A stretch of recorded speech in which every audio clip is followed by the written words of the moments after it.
Okay, this is the follow-up to our BSDM pick from last night. Now remember, this is a daily chart. We have potential catalysts of a break of Friday's high, 264, and then a break of Thursday's high, 276. We said could get us a nice move. The only resistance after that would be maybe the whole number 3, and then it might make a move all the way up here. But either way, we also said if it gets to 3, that's a great percentage move in one day. Okay, so now how did we handle it? Because it gapped above our 264 first catalyst. Let's switch to 5-minute candles from today. This is the opening candle right here. It opened at 266. So what did we do? Well, I just had to let it trade for 5 minutes and see what was going to transpire. So you had the first candle, then you had a nice inside narrow candle, and it looked like this when I called it. I said 271 could get us through the high of the day. Worst case stop, low of day. So 271 trigger, 264 stop. And so I grabbed some at 271 or 272, I'm not sure where I got filled, and I even added on the high of daybreak because of the daily chart we just showed you. So probably with a 273 average, within 10 minutes, this thing was all the way up to 292. Now anytime I get, almost a 10% move in 10 minutes, I'm a seller, I'm not a buyer. So I'm selling some into this as we teach. And then we pointed out some other spots where you could probably go back in. I think it looked like this. I said back over 289, it could get a move through the high of the day, and then it did. I actually had another secondary trade there, and it went to 305. So a couple trades there in BSDM. But if you just took the original 271, the low of day stop never got hit. As a matter of fact, it never came back and visited 271. And within an hour, you could have sold over 305 was the high of the day. It was actually, I think, 12% move at its best. So, a nice trade in BSDM today. I'll share a couple others with you. I'll tell you what, the market was very strong today. Here's the SPY. Here's a daily of it. You can see it kind of it's been in a trading range. And then today, it broke out of that range.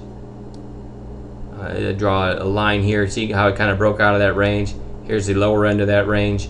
Not counting this little anomaly down here. Now, I'm usually hesitant to play a breakout in the SPY after it's just made a move like this. It did consolidate for about a week, I suppose. So who knows if this is the beginning of another leg higher or not. But my point is, for such a strong day, there weren't a lot of opportunities if you didn't catch the early breakout today, because then you just had a long consolidation and then a secondary move. So I really did have trouble finding a lot of low risk opportunities. And remember, I won't make a call unless it's got a tight stop. So I'll share a couple that I did call today. Zion, I'm not a big fan of calling high of day breaks, but Zion, look at the daily here.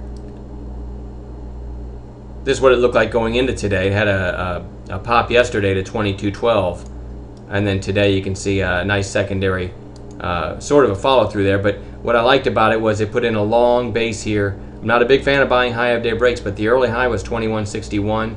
It came up and revisited that right here, and then just went sideways. Now the reason I like this long base, this is one of the few instances I'll call a high of day break as an entry. Usually they fail, but when you got this long tight base, let me zoom out a little bit too.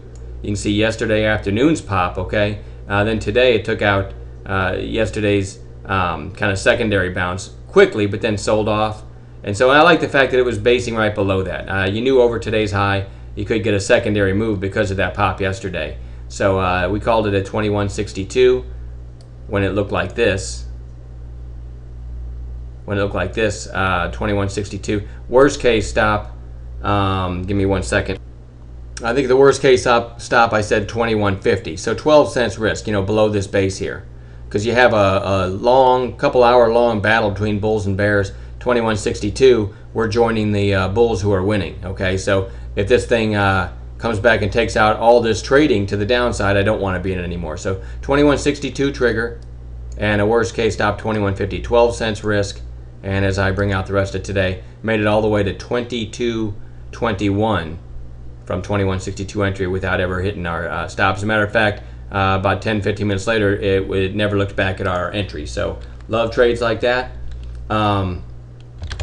This was a mention. This wasn't an official call. Lennar, home builder, gapped up today on big volume. These are 5-minute candles, the opening candle from today. And it was kind of putting in a tight base with the high of day to the left. You've seen these in our follow-up videos before. I like a tight base after a big gap with the high of day just to the left. So the high of this base was 1482. I said over the microphone 1483 could get us through the high of the day, which is 1486, and then could get some further upside. And it bounced around a little bit before taking off and ended up making it, I don't know, to 1530. And then OC is another example of a low risk play. This thing got killed. Now look at the daily on OC. We actually had this on bounce watch coming into today because it was already down 4 days in a row. Then today it gaps down on big volume and sells off immediately. OC here. So you know, in my opinion, anyone after that daily chart already down 4 days in a row, and then people shorting down here into this big volume, they're trading wrong. You know, they're catching the bottom of a move, or potentially. And so a nice quick bounce back, and then a long base. And what caught my attention was this long base with the highs right around 2360. So the call on OC, I said 2362.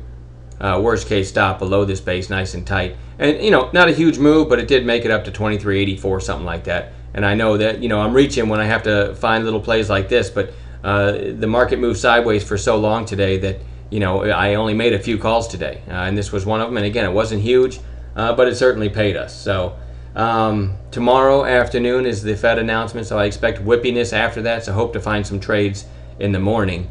Right, and I'm going to quit babbling here, and we'll follow up next week, hopefully with another free pick.